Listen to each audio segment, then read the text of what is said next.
FIFA Matchday buat timnas U23 lawan Mali udah 2 kali digelar nih, dan di pertandingan kedua tadi hasil akhirnya cukup menggembirakan. Ada progres, ada dong tentunya. Di pertandingan pertama kalahkan tuh 3-0 Indonesia, tadi di pertandingan kedua seri 2-2. Nah, ini menunjukkan dari segi hasil akhirnya udah ada progres tuh ya kan, dari kebobolan 3 gol kita cuma kebobolan 2 gol kali ini, dan kita bisa bikin 2 gol ke gawang Mali. Progres berikutnya adalah gaya bermain Indonesia nih, bermain lebih pede, lebih berani main pressing, dan berani main terbuka di pertandingan tadi. Ditambah lagi lini pertahanan Indonesia jauh penampilannya berubah dibandingin pertemuan pertama tuh berapa hari yang lalu ya, ketika timnas U23 Indonesia kalah 3-0 lawan Mali. Dan luar biasanya ini Mali ya, biarpun sempat kena comeback 2-1, mentalnya nggak runtuh. Terbukti Kone ini bintang muda dari Manchester United bikin 2 gol ke gawang Dava Pasha tadi nih, yang tampil cukup brilian sepanjang pertandingan.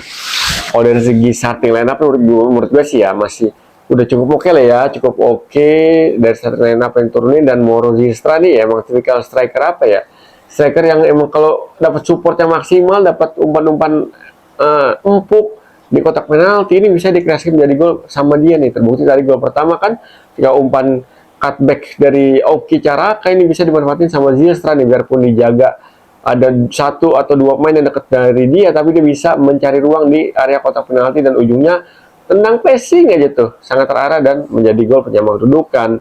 Gol kedua dari Rafa Strike pun begitu ya kan, berawal dari pergerakan sisi sayap, dan ketika dapat umpan cutback lagi dapat, ini Rafael Strike bisa manfaatin celah sedikit di dalam kotak penalti sehingga bisa melakukan tembakan ke arah sisi kanan gawang Mali itu, dan 2 gol Indonesia sama-sama ke arah kanan dari kiper Mali. Ini artinya apa? Berarti kiper Mali sisi kanan ini menjadi arah kanan ya, ini menjadi kelemahan dari kiper Mali di pertandingan tadi.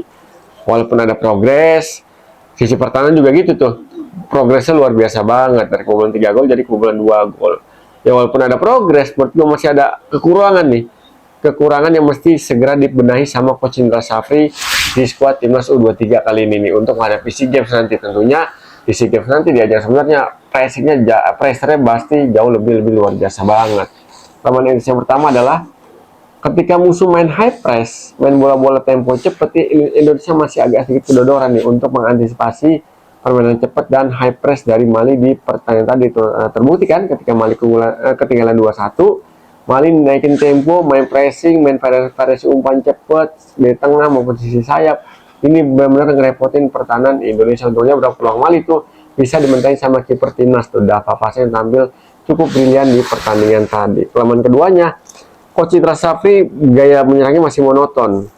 Ya kita perlu jujur aja, masih terlalu monoton, terlalu ngandelin sangat di sisi sayap, baik kanan maupun sisi kiri. Dan ini sebenarnya udah diantisipasi sama Mali ya kan. Untungnya 2 kali Indonesia tuh bola cutbacknya nggak bisa dipotong sama back Mali, padahal back Mali udah ngebaca tuh arah serangannya dan pasti mau di cutback. Tapi ya emang di satu sisi main Indonesia udah siap, ketika pola serang dari sayapnya ada 1, 2 atau 3 pemain yang ada di dalam kotak penalti untuk nyambut umpan cutback dari main flank Indonesia, dan bisa berujung jadi gol Zilstra dan gol Rafael Strike. Nah, ini mesti diperbaiki nih, jangan terlalu ngandelin dari sisi flank doang, mesti berani gaya bermain dengan variasi umpan cepat di lini tengah, di daerah tengah sekitar kotak penalti lawan. Biar apa? Biar kita punya kombinasi gaya menyerang, dan lebih berani lagi untuk menginstruksikan anak asuhannya nih Coach Indra Safri untuk mainin direct ball nih, bola-bola direct ball dari seperti akhir pertahanan lawan. Terbukti tadi Variener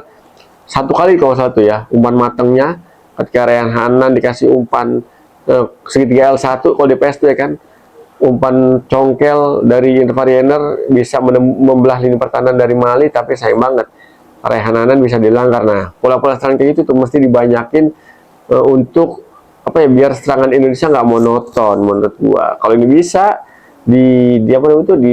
benar-benar diterapin sama Coach Indra Safri di SEA Games nanti ya, gue yakin sih Indonesia untuk mempertahankan medali emas SEA Games ini ya terbuka lebar ya kan. Sementara kan sekuat yang saat ini belum 100% ya, kata si Marching mau dicoba dipanggil nanti, terus juga Adrian Wibowo yang main di MLS juga bakal diusahakan buat dipanggil untuk memperkuat timnas di SEA Games nanti ya. Kalau ini kejadian ya bakal nambah kayak lagi nih skuad dari timnas Indonesia U23 nanti untuk menghadapi, atau U22 nanti untuk menghadapi SEA Games ya kan.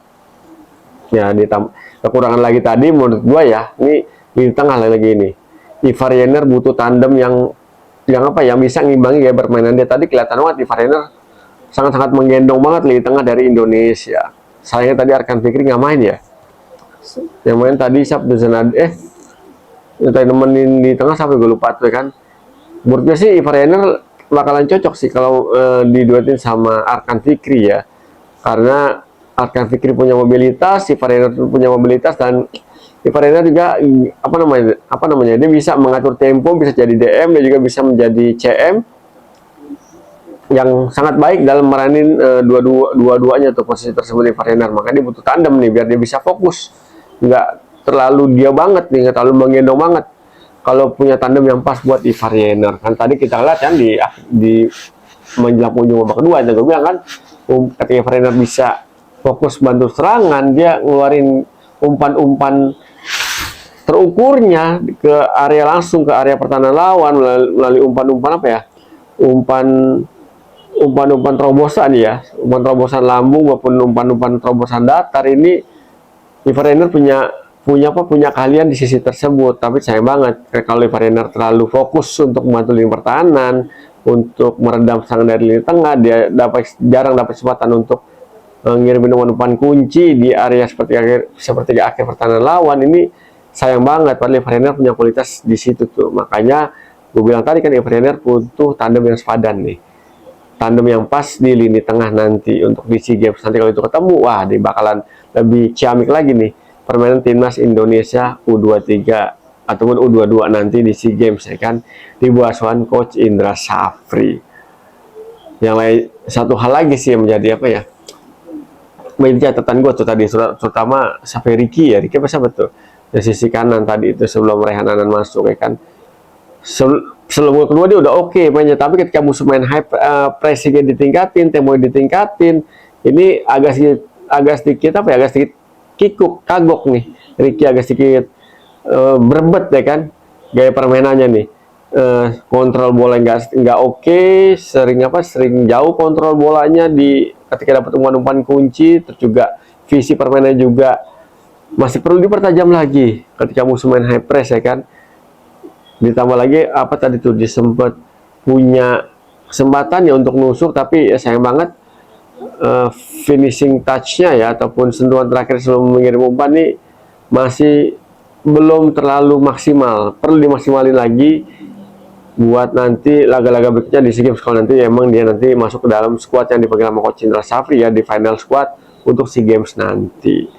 Untuk lini pertahanan sih ya menurut dia udah cukup oke ya dengan skuad yang ada saat ini. Udah ada Kadek Arel, udah ada siapa lagi, ada Ferrari, ada Dion Marks, ada Schumann, dan ada beberapa main lagi. Untuk sisi flank kiri dan flank kanan nih ya mesti lebih taktis lagi gaya bermainnya ya, jangan terlalu banyak dorong bola. Ketika udah masuk seperti area pertahanan lawan, udah bolanya terlalu banyak digoreng ya kan, digocek.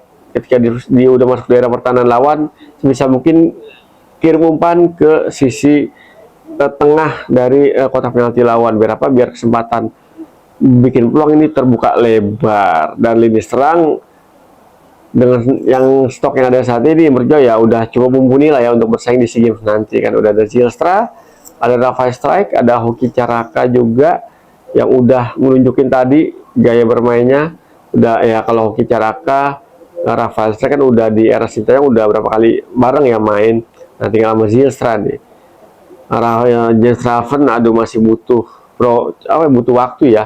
Mesti cepat-cepat ya James Raven nih untuk meningkatkan performanya nanti, biar nanti di SEA Games dia kepilih kan. Kalau enggak ya itu udah keputusan pelatih ya kan. Nah gimana menurut netizen nih, optimis kan ya sama peluang timnas U23 nanti ataupun U22 Garuda Muda ini untuk meraih ataupun mempertahankan emas di SEA Games 2025 nanti?